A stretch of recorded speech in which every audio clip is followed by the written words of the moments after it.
En Colombia Opina, desde Antioquia y a través de Radio Red 710 AM, se prende el gran debate del mediodía. Se prende el gran debate.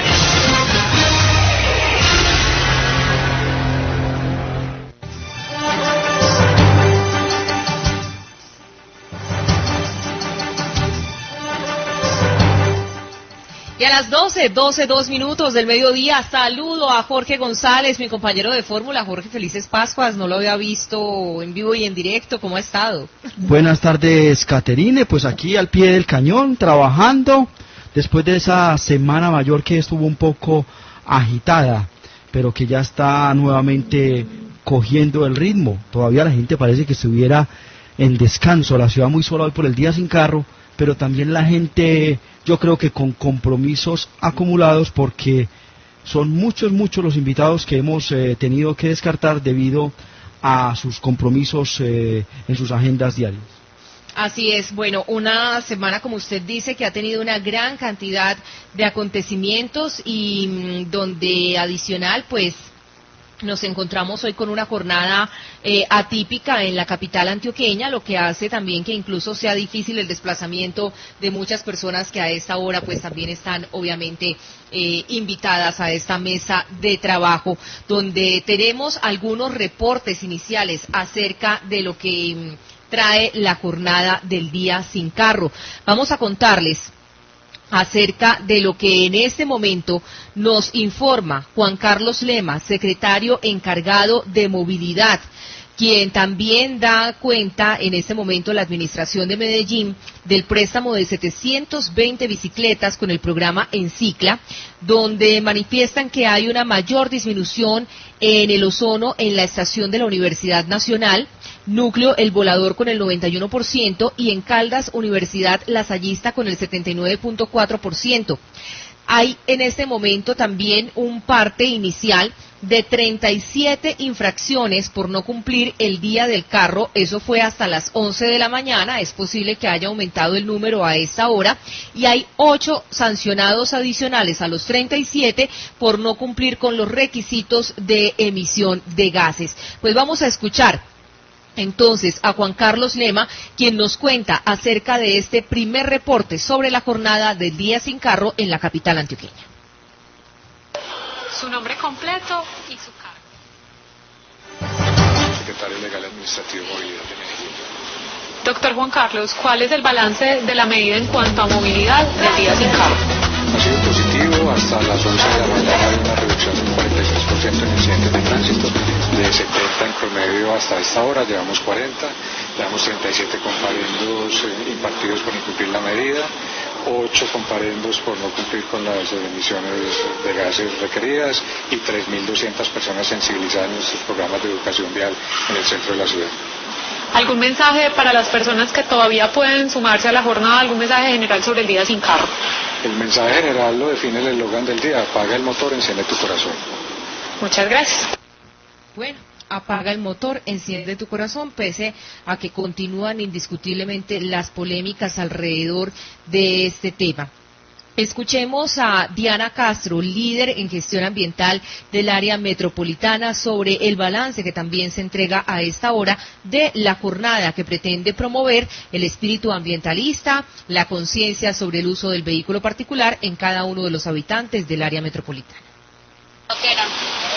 Bueno, tenemos un reporte asociado a la calidad del aire de las mediciones que tenemos entre las 6 de la mañana y las 9 de la mañana, con un resultado muy positivo, mostrando disminuciones en contaminantes como dióxidos de nitrógeno, partículas menores de 2.5 micras y de 10 micras, teniendo disminuciones de dióxidos de nitrógeno hasta de un 90% en una de las estaciones de medición, de material particulado de 10 micras del 56%, y de 2.5 micras hasta de un 60%, lo cual nos evidencia aún más la importancia que tiene el sistema de transporte en nuestros problemas de calidad del aire. En cuanto al tema de bicicletas públicas, hemos tenido hasta las 10:40 de la mañana un total de 720 préstamos. En los municipios de Sabaneta y Girardota hemos reportado comparendos por incumplimiento de la medida. Algo de resaltar es que en el municipio de Girardota, además del día sin carro, fue también el día sin moto, lo cual también es muy importante desde el punto de vista ambiental, dado que los estudios nos han demostrado que las motos están aportando de una manera muy significativa a los problemas de calidad del aire por el incremento tan exagerado que hemos venido en el número de estos vehículos en el Valle de Aburrá. Las cifras que nos acaba de dar son solo para Medellín o para el área metropolitana. No, los reportes que tenemos son para 9 estaciones que están ubicadas en los municipios de Medellín, en el sur en Itagüí, en Caldas, y en el norte en el municipio de Bello. En el segundo reporte presentaremos un consolidado que contempla más estaciones. Muy bien, ahí tenemos entonces el balance que nos entregan a esta hora la líder de gestión ambiental del área metropolitana, Diana Castro, acerca del número de infracciones. Les recuerdo entonces 37 por no cumplir con la medida del día sin carro hasta las 11 de la mañana inicialmente, y 8 más por no cumplir con las emisiones de gases respectivas. Y a esta hora de la tarde, Jorge, ¿usted en qué se desplaza en el día de hoy? No, estamos en servicio público. ¿El servicio público? Sí. Yo pensaba que de pronto había venido en bicicleta. Senadora Paola Holguín, senadora electa por el Centro Democrático, muy buenas tardes y bienvenida a esta cita con los oyentes de los 710 AM. Buenos días, Catherine, un saludo a ti, a Jorge, a todos los oyentes, un abrazo enorme y qué bueno estar con ustedes después de Semana Santa. Felices Pascuas.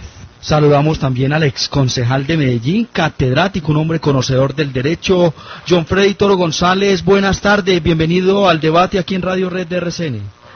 Jorge, muy buenas tardes para usted, para Caterine, para la senadora electa Paola Holguín, a quien aprovecho para felicitarla por ese importantísimo logro en las pasadas elecciones.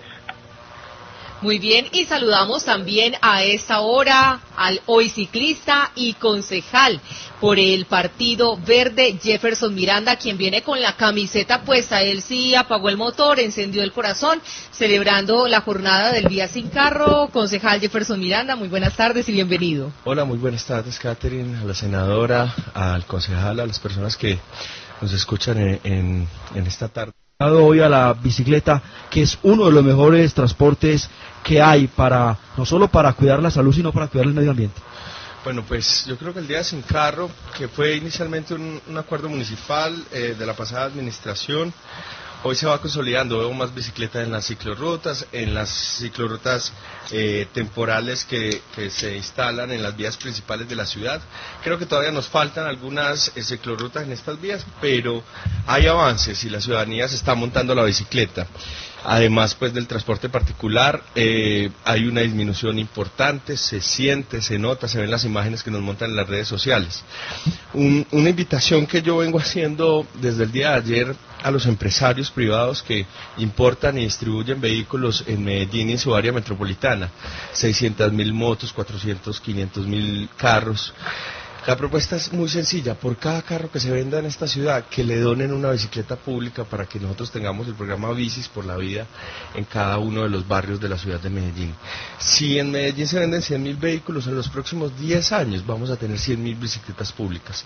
Eso, además del ejercicio de ganar dinero por parte de los privados, nos va a permitir generar más cultura de movilidad sostenible, disminuir la temperatura que tenemos en Medellín, las partículas de CO2 y además del resto de estrategias que tienen que ir articuladas al tema de la contaminación y una mejor movilidad en Medellín. Concejal, antes de entrar con el doctor John Freddy Toro González, ¿se conoce de pronto el cálculo de cuánto puede valer cada bicicleta de estas que utiliza el área metropolitana en su programa en Cicla?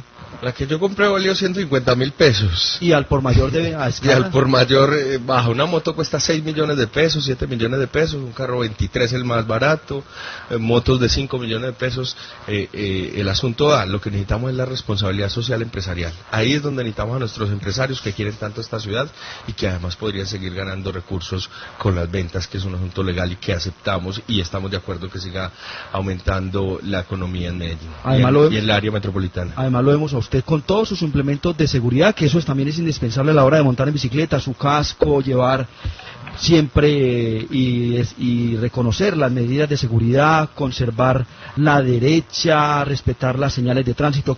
Ex concejal John Frey Toro González, ¿cómo le fue a usted que está en el sur del Valle de Aburrá? ¿Cómo se vive el día sin carro en estos municipios? Jorge, en realidad aquí en el municipio de Caldas y en los municipios aledaños como La Estrella y como Sabaneta, la medida ha sido acatada. Nosotros también mediante acto administrativo acogimos la fecha como el día sin carro, se hicieron las campañas respectivas y se convocó a los conductores para que respetaran la medida, que aunque es una medida coercitiva, inicialmente empezó, recuerdo, en el segundo año tal vez del alcalde Fajardo, como con unos comparendos pedagógicos, invitando a la comunidad para que lo hiciera sin la coerción de la sanción. Creo que se ha mejorado. Indudablemente no basta pues con la invitación a que hagamos uso de un medio alternativo. Desafortunadamente los latinos y los colombianos, si no es con la norma que nos sanciona, no acatamos las medidas, pero creo que es importante lo que se está haciendo. Como decía la senadora electa, el día que el eje estructurante del transporte masivo en Medellín, con todas las rutas que puede tener el Metroplus, funcionen como deben funcionar, seguramente no sacaremos el vehículo particular, pero mientras nos toque coger un vehículo público, sometidos a que el tiempo nuestro depende del tiempo del conductor, en medio de la inseguridad y de la impuntualidad, es muy complejo que los ciudadanos dejemos el vehículo guardado. Creo que falta mucho por trabajar, sobre todo en el tema cultural, y en terminar de estructurar todo el sistema integrado de transporte masivo alrededor del metro de Medellín, para que en Medellín los carros los dejemos guardados y utilicemos el sistema de transporte masivo. Muy bien, ahí tenemos entonces la opinión de nuestros invitados en la tarde de hoy y vamos a ingresar entonces al tema de la campaña presidencial. Le mencionábamos a nuestra audiencia hace algunos instantes que venimos de una Semana Santa que además pone mucho más lento el ritmo de la vida política, con unos acontecimientos que son de carácter mundial, como el fallecimiento de Gabo, otros también que obviamente han conmocionado el interior de algunas organizaciones como el Centro Democrático y, por qué no, de la vida política colombiana, el fallecimiento del doctor Andrés Uriel Gallego. Hemos tenido también una semana en la que los candidatos y la gente se retira un poco de la actividad convencional para dedicarse en estos días de descanso y reflexión a compartir con sus familiares, y estamos a tan solo 5 semanas de conocer quién será el presidente de los colombianos, o si obviamente pues nos vamos a segunda vuelta, como auguran la mayoría de los estudios de opinión en este momento. Yo quisiera preguntarle a nuestros entrevistados que están trabajando directamente con equipos políticos, que son personas que vibran con el tema electoral, proselitista, y que además pues están seguramente ansiosos de ver cambios o continuidad en el país, dependiendo de cada uno de los entrevistados. ¿Por qué? ¿Por qué en Colombia no sentimos prendida la campaña electoral? Esta es una campaña totalmente diferente a los de otros años, donde la ciudadanía se manifiesta escéptica, apática, desinteresada. Incluso me sorprende que hay personas que todavía preguntan, ¿cuándo son las elecciones de presidente? No, ya vamos a elegir presidente. No están enterados de que hay que ir a votar el próximo 25 de mayo. Doctora Paola Holguín. Bueno, esta campaña sí ha sido fría, uno la siente un poquito fría. Yo creo que en parte es porque así lo han hecho los medios de comunicación. A mí me sorprende, tenemos una elección que es muy importante para Colombia por la situación, por la coyuntura que estamos viviendo, y no se le ha dado la suficiente difusión, por ejemplo, a las propuestas de los candidatos. El tema de los debates, los debates han sido muy fríos, se han ido opacando porque solo van 3 de los 5 candidatos. Entonces, es una lástima, porque yo creo que siendo una elección tan importante todos deberíamos conocer mejor quiénes son, cuáles son las propuestas y ese tipo de cosas. Por ejemplo, Oscar Iván Zuluaga, que es mi candidato a la presidencia, el de nuestro partido, el Centro Democrático, es un hombre que lleva muchísimos meses recorriendo Colombia, haciendo una campaña incansable por todo el país, presentando propuestas sobre cada sector, sobre cada tema, y le da muy poca resonancia a eso a los medios de comunicación. Yo creo que tratando de ocultar las falencias del candidato presidente, que no tiene propuestas, que no tiene capacidad de debate, entonces han tratado de desdibujar o desaparecer las demás campañas.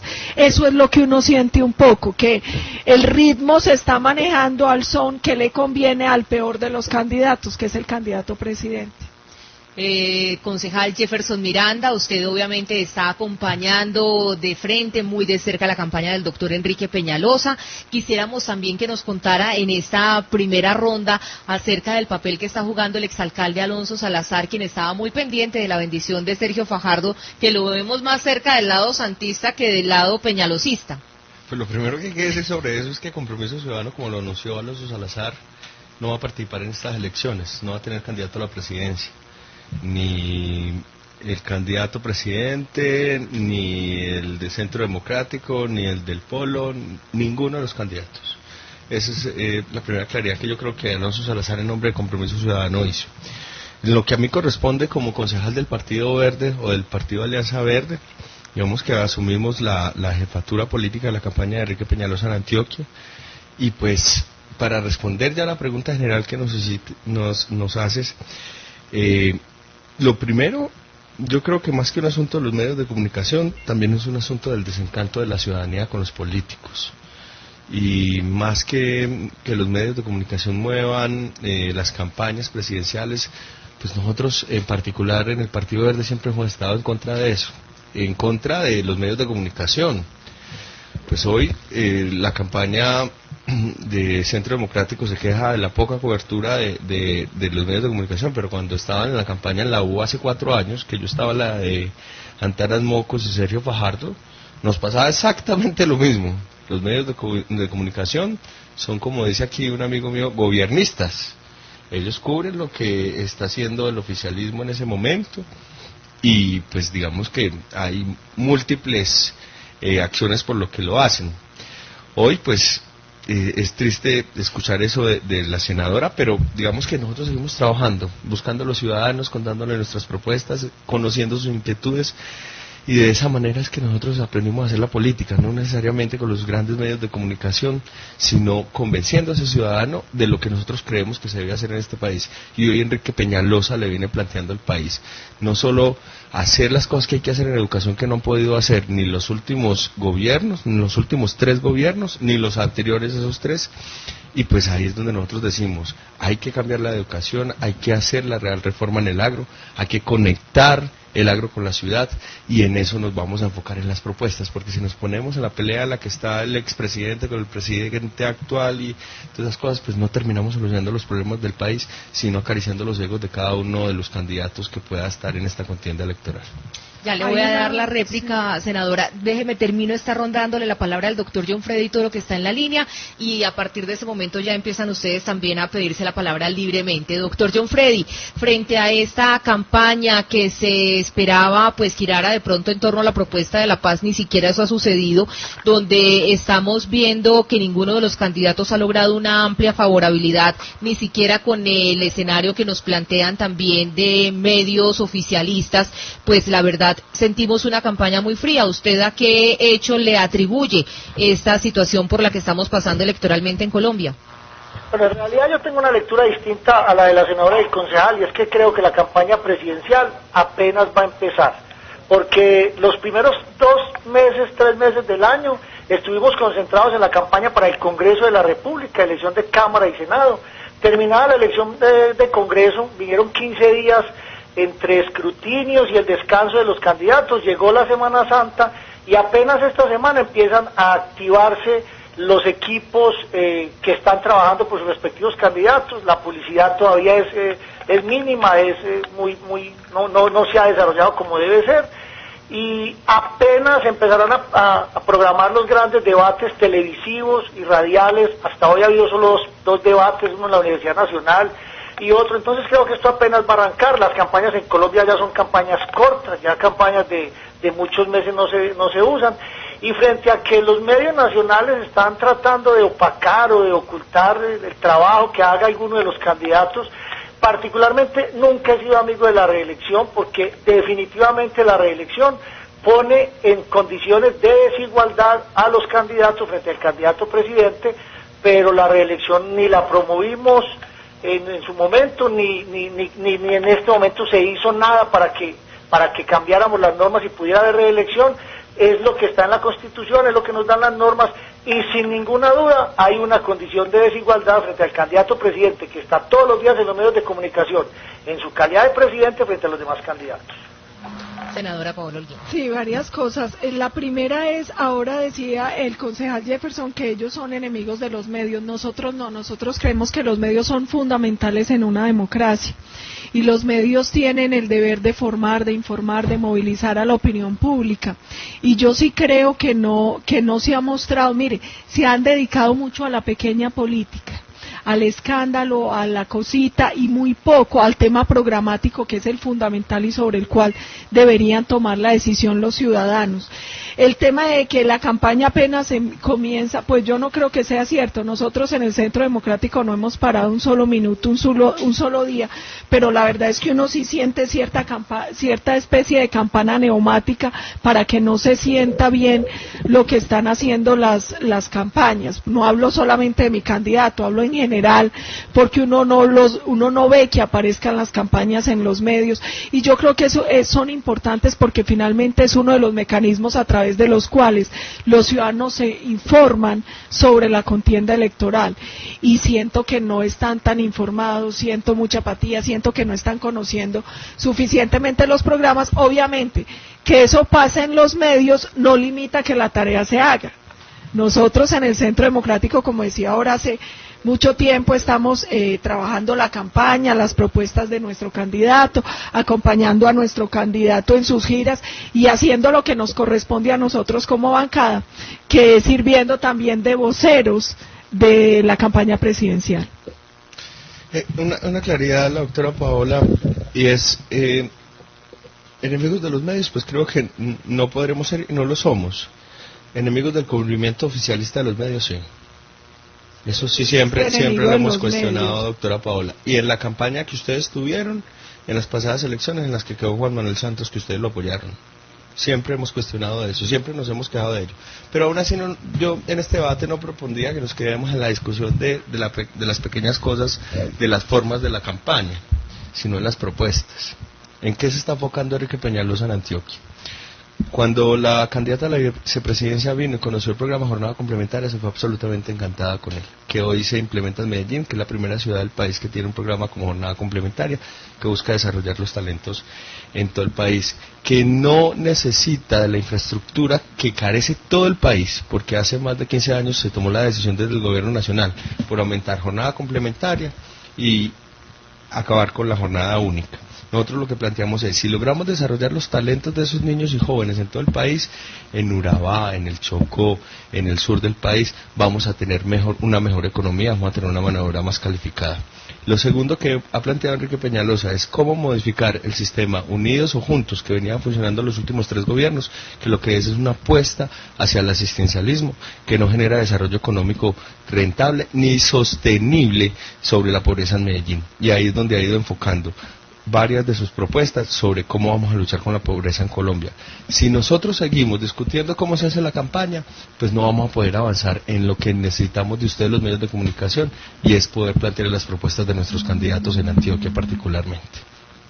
Doctor Joffredi Toro, hablemos entonces también del campo programático. La verdad es que hay muchos analistas y personas que estamos observando la campaña del candidato presidente, nos tiene muy asombrados el ver incluso frases como Colombia es una chimba, vamos por más, una cantidad de cosas que han aparecido, que es muy distinto en la voz de un cantante como Juanes a decirlo en la campaña de un presidente que debería presentarle propuestas más concretas a los colombianos. Creo que hay una también campaña espectáculo que pretende como llegarle a las regiones con cosas que definitivamente no identifican a los antioqueños para el caso particular que nos atañe en la tarde de hoy. ¿Cuáles serían esas propuestas particularmente que tiene el presidente candidato de lo que usted ha podido conocer en el análisis que le está entregando al pueblo, distinto a lo del proceso en La Habana, donde está obviamente cautivo también de las FARC, porque depende de la decisión que ellos tomen para poder entregarle ese legado a los colombianos de un acuerdo con una de las organizaciones terroristas del país? Pues el principal eje de campaña del presidente Santos, como presidente y como candidato, es la paz. Y la paz sin impunidad, como lo dice el logo de campaña del Centro Democrático, porque nosotros en el partido de la U y en la Unidad Nacional no hemos planteado de ninguna manera que haya paz con impunidad, hasta el punto que uno de los planteamientos principales que hoy hay sobre la mesa de negociaciones, nada está acordado hasta que todo no esté acordado, y segundo, lo que salga de La Habana tendrá necesariamente que ser refrendado por el pueblo colombiano a través de un mecanismo de participación ciudadana que permita que lo que allá se discuta no sea a espaldas del pueblo, que lo que allá se apruebe no sea a espaldas de la comunidad y que tenga que ser sometido a lo que digan los colombianos. Pero hay otras cosas muy importantes en el programa de gobierno del presidente Santos, no solamente como programa, sino como hechos. Y por ejemplo, el tema de la infraestructura y el desarrollo vial en el país. Colombia es un país que está atrasado en materia portuaria, en materia aeroportuaria y en infraestructura vial. Antioquia hoy tiene la posibilidad de 20 billones de pesos para las autopistas de la prosperidad que sin ninguna duda permitirán mejorar la competitividad y mejorar el dinamismo económico de nuestro departamento. Igualmente, el presidente Santos está basando su programa de gobierno en lo que tiene que ver con la minería, lo que tiene que ver con el desarrollo agrario, con el desarrollo del campo colombiano, que ha tenido precisamente muchísimos problemas en razón a las diferentes situaciones de discusión y de protestas que se han presentado en el país. De igual manera, el gobierno nacional y el presidente Santos ha planteado el tema de la seguridad ciudadana como uno de los ejes de su campaña. Nosotros necesitamos que en el campo haya paz y haya tranquilidad, pero también que en las ciudades haya seguridad para los colombianos. Y por supuesto la educación y el empleo son ejes transversales y vitales de la campaña del presidente Juan Manuel Santos. Senadora, pues yo aquí lo que estoy viendo es que están identificadas entonces muchas de las campañas en los ejes que están presentando, porque nos dice el doctor John Freddy acerca de la paz sin impunidad, que es obviamente lo que ha dicho también el Centro Democrático, la jornada complementaria que también manifiesta el concejal Jefferson Miranda como eje de la propuesta del doctor Enrique Peñalosa y que también se la hemos escuchado como bandera del programa educativo al doctor Oscar Iván Zuluaga. ¿Será que los candidatos entonces se están pareciendo demasiado y eso es lo que no ha permitido como evidenciar las diferencias en cada uno de los programas? Si es así, qué bueno, y qué bueno que se peguen del gran programa de gobierno que tiene Oscar Iván Zuluaga. Oscar Iván Zuluaga tiene una enorme apuesta por la educación, la gran revolución educativa. De hecho, ha dicho, el esfuerzo que hicimos en un momento por la seguridad democrática, hoy lo vamos a hacer por la educación, con varios elementos. Uno, el de la jornada complementaria, acompañada con 2 comidas para los niños que estén en esta jornada ampliada en los colegios. El tema de la preparación técnica para quienes estén en 10º y 11. Garantizar educación superior, técnica, tecnológica o formación universitaria gratuita para los estratos 1 y 2. El tema de las becas premio, y es quien tenga un préstamo en el ICETEX y tenga un desempeño sobresaliente, se le condona la deuda. A mí esa me encanta porque yo estudié con el ICETEX y yo no sabía si era beneficiaria o víctima. Entonces, así hay una serie de propuestas muy importantes en el tema educativo.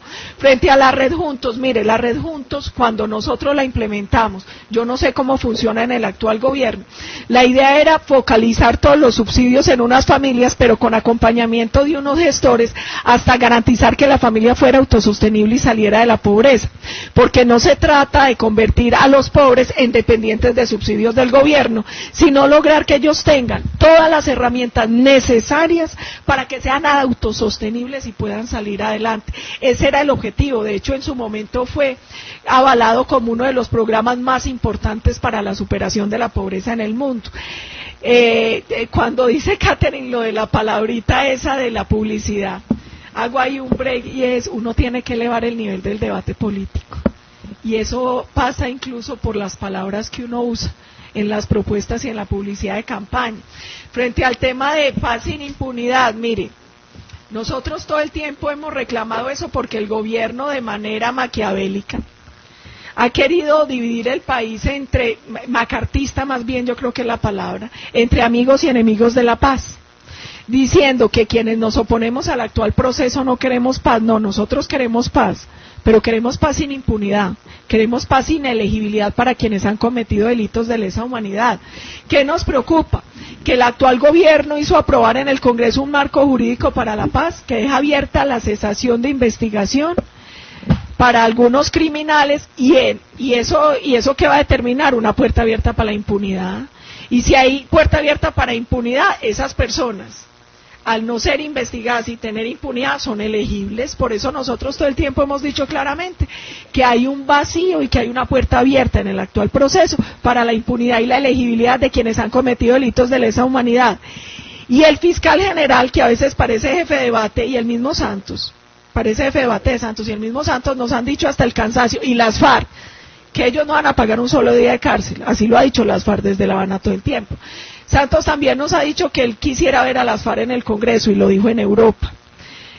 También nos ha dicho el fiscal, yo prefiero a Timochenko en el Congreso que en el monte dando plomo. Él, siendo fiscal, debería preferirlo investigado y en la cárcel. Santos nos dice, yo sé dónde está Timochenko, pero lo pensaría 2 veces antes de ir por el hombre cuando es su obligación constitucional.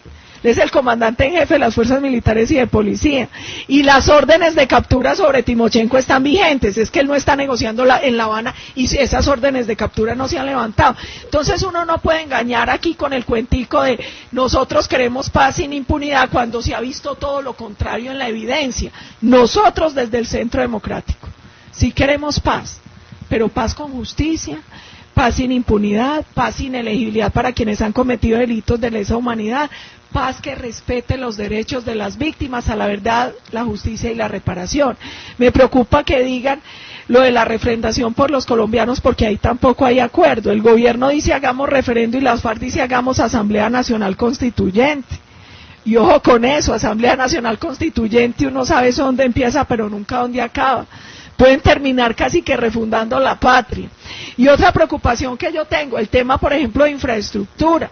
Ahora nos llenan con el cuentico de las autopistas de la prosperidad y los 20 billones. El gobierno nuestro dejó diseñadas las autopistas de la montaña, la dejó lista para que la ejecutara ISA, que es una empresa muy seria antioqueña. Hasta ahora van 4 años y el gran aporte fue quitárselas a ISA y cambiarles el nombre. Ya no son autopistas de la montaña, sino de la prosperidad. Y les quitaron dobles calzadas en el rediseño y no hay un solo kilómetro construido. Entonces obras son amores y no buenas razones. Este es un gobierno de anuncios. Todo es histórico en el gobierno Santos, pero las obras no se ven.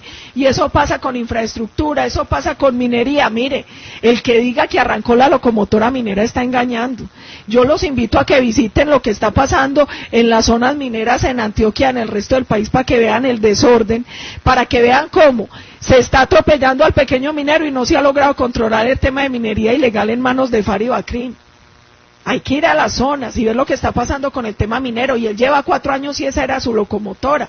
Con el tema de desarrollo agropecuario, ahora sí, después de que le han hecho paro y lo están amenazando con otro paro, ahora sí va a ser la apuesta por el agro, la apuesta que no ha hecho en 4 años de gobierno.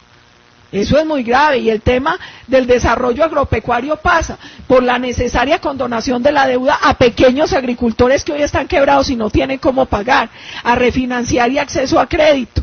Pasa por el tema de precios de insumos y agroquímicos, pasa por el tema de infraestructura de vías secundarias y terciarias, y la otra cosa es seguridad ciudadana. Van 4 años donde el tema de seguridad viene en un gran deterioro en las ciudades y en el campo. Entonces lo que a mí me preocupa es que hoy tenemos a un candidato presidente haciendo campaña, prometiendo que va a hacer lo que no hizo en 4 años. Es que en 4 años la minería no se desarrolló, el agro tampoco, la seguridad se deterioró, todo el tema económico, todo el tema de infraestructura. Entonces va a prometer hacer lo que no ha hecho, ¿qué? Yo no, es muy difícil confiar en ese discurso. Doctor Jefferson Miranda, paz con impunidad, paz con elegibilidad, paz con constituyente. ¿Cómo serían los acuerdos de refrendación de acuerdo a lo que ha observado la campaña de Peñalosa? Lo que ha planteado Enrique Peñalosa es ratificar el equipo negociador en La Habana, porque creemos que lo están haciendo bien. Hoy nada está efectivamente aprobado, acordado, hasta que todo no esté acordado, y yo creo que eso es importante aclararlo, porque muchas personas atacan el proceso de paz cuando no todo está acordado. Parte del gobierno tiene claro que no quiere una Asamblea Nacional Constituyente y pues las FARC lo quieren, eso no está acordado. Y eso son cosas que hay que acordar en la discusión, ¿cierto? El doctor Enrique Peñalosa, ¿qué piensa de la Constitución? El doctor Enrique Peñalosa lo que ha planteado sobre el proceso de paz es, está negociando y seguiremos negociando nuestro gobierno. Y en ese momento plantearemos nuestro ejercicio sobre la consulta. Sí ha planteado que debe ser una consulta ciudadana. Nosotros debemos preguntarle al pueblo colombiano qué quiere, y qué quiere con las FARC, y qué quiere con el proceso de paz, después de terminar la etapa de negociación. Más que un ejercicio de Asamblea Nacional Constituyente, ha planteado el ejercicio de que sea el pueblo quien refrende. Lo segundo es, nosotros nos hemos dado plomito en Colombia, más de 50 años. Hay mucha gente que no le ha tocado vivir la guerra, hay otra gente a la que le ha tocado vivir. Nada más anoche hablaba con una amiga y le preguntaba, ¿vos has visto morir a alguien? Me dijo, sí, cuando era muy niño, tenía 6 años, en mi barrio vi que mataron a un señor. Y yo pues en mi barrio conozco desde los paramilitares, desde las milicias populares del pueblo y para el pueblo, posteriormente el M-19, posteriormente las estructuras delincuenciales, posteriormente el paramilitarismo que se tomó a Medellín, posteriormente las BACRIM, y las sigo conociendo. Y toda la vida hemos estado en esa guerra que no han decidido enfrentarse como ciudadanía, y que pues digamos hay unos resultados, pero en la que sí tenemos que avanzar es en la seguridad ciudadana. Yo creo que nosotros nos encontramos en algunos de los planteamientos con el Centro Democrático desde la campaña de Enrique Peñalosa, y creemos que la impunidad no debe existir, pero también creemos que el perdón debe existir, y que esa balanza hay que preguntársela a los ciudadanos, porque es que uno no puede pensar en un proceso en el que se esté hablando de paz, en el que estamos diciendo que no nos matemos más, pero en el que no cedamos. ¿Y qué tiene que ceder las FARC y qué tiene que ceder el pueblo colombiano? Y ahí es donde nos tenemos que poner de acuerdo, y por eso hay que consultarlo con los ciudadanos sobre el tema de paz. La paz no es solamente decir que es que se firmó un acuerdo de paz en La Habana que no nos incluye. ¿Cómo va a ser el proceso de justicia posterior, el proceso de las víctimas? La ley de víctimas que el presidente Santos empezó a gobernar con la agenda del Partido Verde, la de campaña de nosotros, que hablábamos de una ley de víctimas, que hablábamos de atender a los desplazados. ¿Cómo vamos a hacer nosotros para recuperar las tierras que no han sido capaces hoy de recuperar, y que no fueron capaces de recuperar en los últimos gobiernos, que más bien se cedieron al paramilitarismo? Tierras que hoy siguen explotando esos delincuentes incluso desde la cárcel, y que además están a punto de salir, muchos de ellos, los que quedaron aquí en Colombia, que están condenados a 8 años, y que con el compromiso de no volver a delinquir, ya van a estar en un restaurante con cada uno de los ciudadanos aquí en Medellín y en Colombia. Entonces es ahí donde nosotros tenemos que decir hasta qué punto es perdonar a los paramilitares y perdonar a la guerrilla. Entonces hablar de perdón es muy importante en un proceso de paz, y es de lo que menos hemos hablado, es más, es lo que más nos duele, cuando decimos que hay que perdonar al otro. Y el enfoque de la campaña de Enrique Peñalosa, y de Enrique Peñalosa como tal, es cómo nos vamos a perdonar, porque nos hemos matado. Y nos hemos matado desde el Estado, y nos hemos matado desde el paramilitarismo, y nos hemos matado desde la guerrilla, sin ser parte, Enrique Peñalosa y el equipo de campaña, de la guerra en este país. Ha tenido que gobernar Bogotá y lo ha hecho con lujo de detalles, pero no somos una parte activa en ninguna parte del conflicto. Y eso nos permite una posición, y es poder sentar a las partes que han estado en guerra, porque lo que ha hecho incluso, y eso hay que reconocérselo, el presidente Santos al sentar al excomandante del ejército, y sentar otras partes y grupos políticos en ese equipo negociador, a decirles, y de la policía, ustedes son los que tienen que definir cómo se van a perdonar y cómo vamos a hacer todos para sacar el país adelante, porque aquí lo que no podemos estar poniendo en discusión es si firmamos la paz o no. La paz hay que firmarla, hay que salir de este conflicto, y hay que enfrentarnos a las estructuras delincuenciales y al narcotráfico y al microtráfico, y cómo esas estructuras delincuenciales se vienen apoderando del país, porque aquí estábamos a punto de partir el país en dos, un país para las FARC y otro país para los paramilitares, y esa historia no se nos nos puede olvidar. Por eso para nosotros es fundamental la paz y por eso decimos que entre más rápido podamos firmar la paz, más nos vamos a concentrar en el resto de problemas que tiene el país. Yo le quiero preguntar una cosa, ese proceso de paz que continuaría el doctor Peñalosa sería tal como está en este momento, sin ningún tipo de condiciones para las FARC. Por ejemplo, hoy aparece un militar muerto y 7 heridos en un ataque en el Catatumbo, y ellos fueron incluso trasladados los heridos a la ciudad de Cúcuta, y todos los días nos enteramos de más muertes de uniformados, y no estamos sintiendo las acciones contundentes, vemos más voladuras, más inseguridad ciudadana, que obviamente en Medellín tiene unos índices muy graves. Lo primero que dijo el candidato a la presidencia, Enrique Peñalosa, fue: yo sí atacaría, y no lo pensaría 2 veces. Y hay que darle ese mensaje. Pero ¿aceptaría este proceso así, sin condiciones, sin que ellos cesen ninguna acción hostil en contra de los colombianos, como lo ha propuesto actualmente el presidente Santos? El presidente Santos viene haciendo un proceso que, en mi concepto, avanzar 3 puntos de la agenda. Si nosotros recordamos los 3 procesos de paz del país, de los que más ha estado avanzando es este. Y ese proceso tiene que... Hoy, pensar en un cese de hostilidades, cuando a uno le dicen, es que queremos que no ataquen, pero entonces seguimos atacando, nosotros decimos... Incluso el expresidente Uribe siempre ha dicho, no, proceso de paz sin cese de hostilidades. No, nunca. Nosotros unilateral, en todos los procesos, claro, es que tiene que ser unilateral por parte de la guerrilla. El Estado no puede renunciar a atacar a la guerrilla. Eso es lo que ha dicho el presidente Uribe. No me haga asustar, doctora Paola, que usted se emociona y lo asusta a uno, y uno dice, ay, Dios mío. No, pero tranquila que yo no la estoy atacando ni nada de esas cosas. Pero es que es importante hacerle claridad. Bueno, está bien que hagamos las claridades, pero en buen tono, venga. Hay una exigencia, no, es que es importante porque yo no quiero que quede una mala impresión en los oyentes. Lo hicimos en el gobierno Uribe y lo exige nuestro actual candidato a la presidencia, Óscar Iván Zuluaga. Uno no se puede sentar a negociar con ninguna organización criminal sin exigir para sentarse el cese verificable de toda actividad criminal.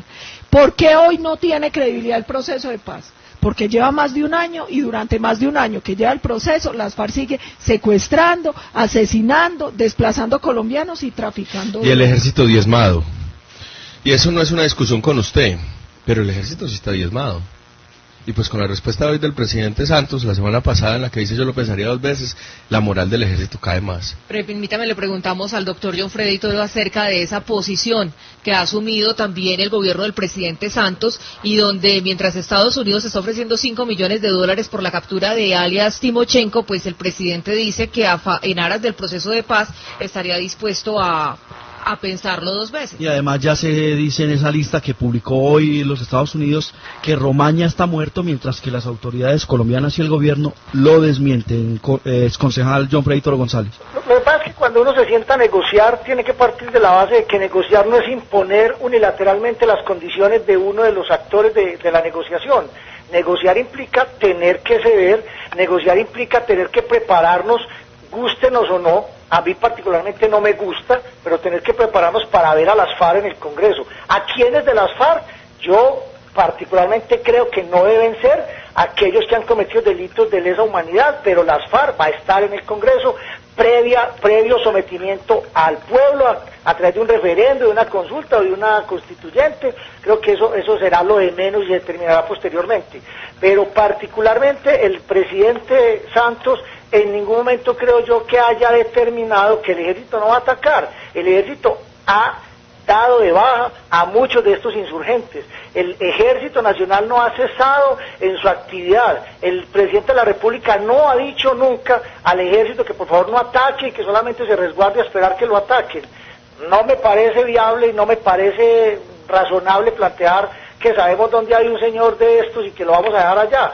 Pero creo que si en la negociación es requisito sine qua non para que avance, permitir que estos señores puedan de alguna manera tener la posibilidad de estar desplazándose a La Habana, por ejemplo, hay que hacerlo. Que nosotros estemos acompañando el proceso de paz no quiere decir que no tengamos reparo frente al mismo. Particularmente yo insisto, hay que atacar, el ejército no puede cesar con su obligación legítima de perseguir y de capturar o dar de baja a los señores que estén al margen de la ley, llámese miembros de las FARC o de las BACRIN o de la organización que sea.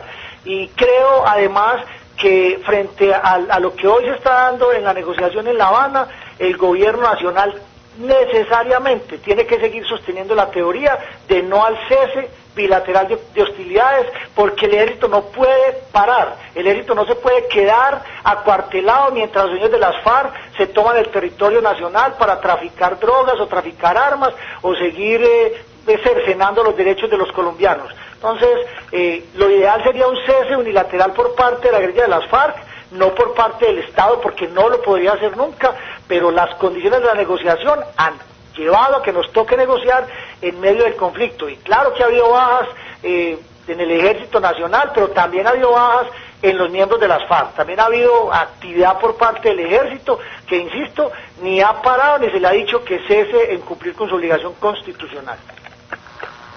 Bueno. Antes de que entren nuestros panelistas, le vamos a agradecer al doctor John Freddy Toro González porque sabemos que tiene compromiso, dijo que nos iba a acompañar y ahora ya hemos abusado un poco de él. Ex concejal, muchas gracias por estar en el debate y lo estaremos invitando más adelante.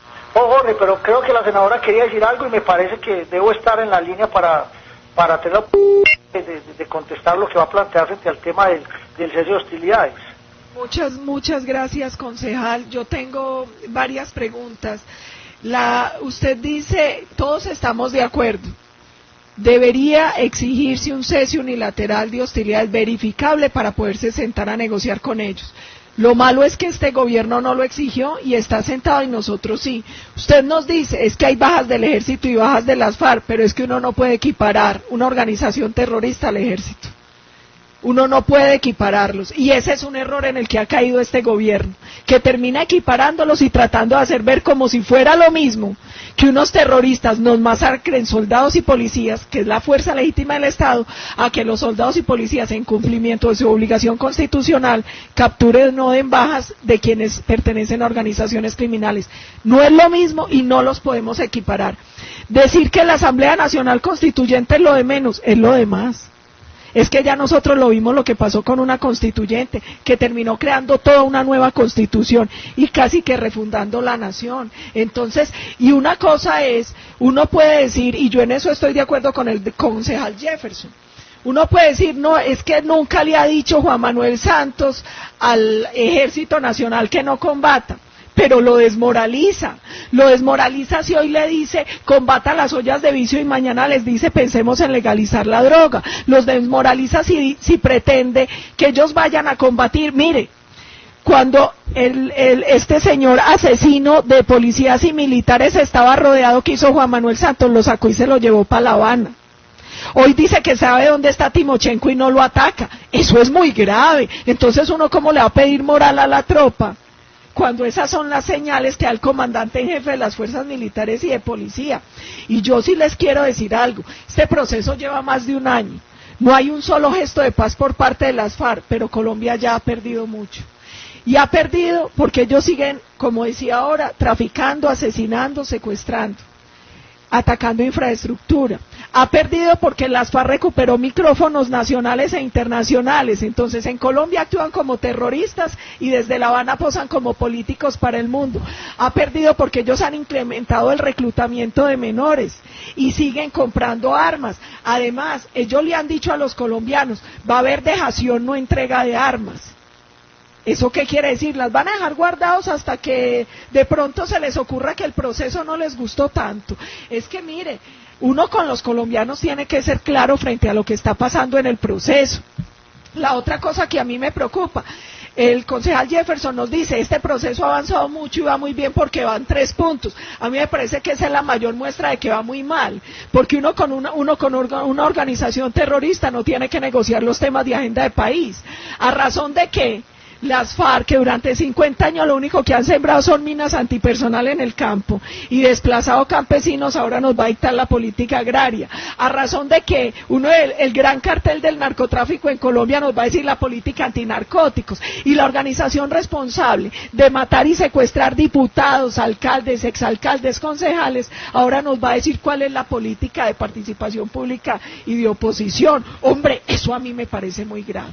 En una democracia, esos temas de agenda nacional se discuten en plaza pública y se votan en las urnas, y la gente escoge el modelo. Eso no tiene por qué negociarse con una organización terrorista. Pues es muy lamentable, pero lo lamentable es que los políticos siempre han gobernado este país para sus intereses. Y hay temas que están tocando allá en La Habana que tiene que recomponer este país. Y no los están tocando allá porque es que ya están solucionados en este país. Y no estoy justificando a las FARC. Estoy hablando del proceso de paz. Y estoy hablando de la necesidad de hacer la reforma agraria en Colombia. Pero esa reforma, Paula, discúlpeme. Pero esa reforma que tiene que hacerse tiene que ir acompañada de ciencia, tecnología, innovación, desarrollo de productos y que permita habilitar los campos que necesitamos para tan siquiera llegar al doble de la cantidad de tierras cultivadas que tenemos en el país. Segundo, y sobre el tema de reforma política, ¿cómo los políticos han ido blindando para que sean ustedes los partidos fuertes los que terminen llegando al poder? La fortaleza de esos grandes líderes políticos que le reconocemos como el Centro Democrático, que es Álvaro Uribe, y el Partido Liberal, el Partido Conservador. Porque nosotros los partidos alternativos lo único que estamos destinados aquí es a fracasar, y cuando va subiendo el umbral. Posiblemente digan, es que los procesos alternativos tienen que volverse fuertes y tienen que ser nuestras propuestas como proyectos alternativos son propuestas que van acercadas a la ciudadanía y que no van acercadas solamente a los intereses, que no van acercadas, para que no se malinterprete, a los intereses particulares. En su gran mayoría, las decisiones de los políticos en los últimos 50 años en este país han estado para solucionar los problemas de los grandes poderes económicos y de esos mismos políticos. Discútase o no con quien se discute. Mire, Paola, la política no es solamente el arte de entenderme con los amigos de mi partido. La política es el arte de poder juntar en este país y reconciliar a este país los que piensan diferente a nosotros. Por eso es que tenemos un conflicto, porque no somos capaces de entender que hay gente que piensa diferente que nosotros. Son matones, son terroristas, como aquí, y muchos hemos aceptado, y además respaldamos la posición de las pasadas presidencias en las que dice las FARC son terroristas. Yo estoy de acuerdo que las FARC son terroristas y han cometido delitos de lesa humanidad, pero quien tiene que decidir cómo castigarlos no solamente es la Corte Interamericana, no solamente es el sistema judicial actual, sino que también la ciudadanía tiene que decir sobre ello, porque depende de la ciudadanía. Es que nosotros, no solamente ustedes los senadores, y teniendo mucho respeto por su dignidad, no solamente ustedes allá los senadores en el Congreso, que el Congreso que sale, que es el Congreso de la mermelada, y el Congreso que salió antes, los últimos 3 congresos, dejan mucho que entregarle, dejan muy poco para este país. Lo único que se han encargado es de solucionar sus problemas, y no necesariamente la mayoría de los problemas que necesita solucionar este país. Entonces yo lo que quiero decirles es, ojalá este Congreso sea muy bueno y que hagan una excelente tarea por las necesidades que tiene este país, pero hay muchos de esos temas que hay que tocarlos, y que hay que cambiar en este país. Indiferente, usted dice, es que no pueden dictar la política. Mire, Paola, yo le digo, aquí hay que hacer la paz. Yo le hago una pregunta. Entregar garantías al país, estamos de acuerdo. Ojalá tengamos un cese de hostilidades unilateral por parte de la guerrilla colombiana, pero además lo que sí tenemos que hacer, y como lo ha dicho Enrique Peñalosa y lo cito en esta intervención, es la simpatía del candidato a la presidencia, Enrique Peñalosa, por el proceso de paz, no significa que tenga simpatía por las FARC, pero sí necesitamos la paz. Ya eso es la posibilidad. Pero hay varias cosas que yo quisiera aclararle, doctor Jefferson. La primera, yo estoy de acuerdo con usted, Colombia requiere más democracia política, más democracia económica y más democracia social. Es importante que Colombia discuta el tema de la reforma a la justicia, la reforma agraria, la reforma a la educación, la reforma a la salud, pero no tiene que discutirla con las FARC. Es que las FARC es un pequeño grupo de asesinos que han querido imponer un modelo a plomo durante 50 años y no lo han logrado por el heroísmo de los soldados y policías y por la valentía del pueblo colombiano. Eso debatámoslo en democracia. Eso no tiene por qué debatirlo ni imponerlo las FARC. Y la otra cosa, uno no puede estar engañando a los colombianos, haciéndole creer que este proceso... Como dictaron los paramilitares la ley de justicia y paz. Una cosa, doctor Jefferson, que este proceso es igual a paz. Y la otra cosa, mire, Toda la gente que se le hacía muy blandita la ley de justicia y paz con los paramilitares, ¿por qué se le hace tan dura con las FARC? Igual de matones, igual de narcotraficantes, igual de asesinos. Yo diría, Uchi, con todos los marranos, coja la ley de justicia y paz y aplíquesela también a las FARC, pero a esos que les parecía tan horrible y tan blandita para los paracos, hoy se les hace infame para la guerrilla, como si unos fueran angelitos y los otros fueran demonios. Igual de asesinos, apliquémosles lo mismo, apliquémosles penas mínimas. Así sea cárcel, pero poquita. Así sea poquita, pero cárcel. Pero porque estos sí no pueden pagar un solo día de cárcel, porque estos sí no tienen que reparar a las víctimas. Vamos con el doctor John Freddy Toro para la despedida. Un minuto, doctor John Freddy, ya escuchó también las réplicas que tenían acá también sus contertulios en la mesa de hoy. Que nos cuenten por qué... Yo oigo hablar a la senadora y pareciera ser que ya esto estuviera acordado y que aquí definitivamente se estuviera negociando la impunidad, cuando no es así. Y le escucho hablar y no sé si es que no ha quedado suficientemente claro, como a mi parecer está, en La Habana no se está negociando el modelo económico del país ni la estructura del Estado. Y se tiene que conversar, se tiene que dialogar con los señores de las FARC, porque precisamente llevan 50 años matando colombianos, secuestrando colombianos, acabando con la infraestructura y no se les ha podido vencer en el terreno de la guerra. Y en los 8 años del gobierno del presidente Uribe se les redujo, pero no se les venció. Y en el mundo los conflictos armados terminan negociando, porque aquí esto no va a terminar cuando maten el último guerrillero. Y con ellos se está negociando, porque es la única forma de terminar un conflicto. Y esa negociación que se está haciendo, con absoluta certeza, al ser refrendada por los colombianos, no vamos a permitir que a nosotros, por la puerta de atrás, nos metan estos señores un cambio de estructura del Estado o un cambio de modelo económico. Hay garantía de que eso no va a suceder, insisto, con la refrendación popular. Bueno, yo creo que en este tema de la paz evidenciamos grandes diferencias y ahora sí entre las campañas. El tiempo se nos agotó, desafortunadamente. ¡Ya! Esto no rinde. Esto no rinde. Muchísimas gracias a nuestros panelistas. Los invitaré para una próxima ocasión y que sigamos revisando. Ya hoy creo que le dimos una pincelada al tema de la paz, pero qué rico también hacer otro sobre el tema de educación, que me parece fundamental, donde hay importantes aportes para el pueblo colombiano a la hora de elegir. De 30 segundos, gracias.